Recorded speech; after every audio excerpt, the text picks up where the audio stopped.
ingekuwa watu wote wana fikra kama zangu mimi, ningetamani Ustadhi Sheikhuna al-Allama Fairuz aendelee kuzungumza, kwa sababu alikuwa kila akitemka mazungumzo yake anataja Mtume, na kila akitaja Mtume namswalia Mtume. Sasa tunajipea na nipe kwa kumswalia Mtume, na kila tukimswalia Mtume tunapata maswali ya Mwenyezi Mungu.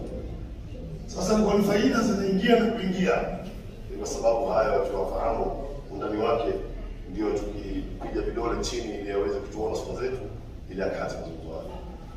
Hapa kabisa toa kama shukrani, inshallah. Kwanza tunawalika ijtimaa ya kimataifa ya Coast ya upande wa Malindi mpaka kushikia pale huko, kwa ijtimaa kubwa ambayo itafanyika mwezi wa 11 tarehe 20. Tunaomba sote tuchenia kama tulivyomsifu Mtume sallallahu alaihi wasallam, tulivyosema tumpende na Mtume sallallahu alaihi wasallam na tufuate na tufanye kazi ya Mtume sallallahu alaihi wasallam.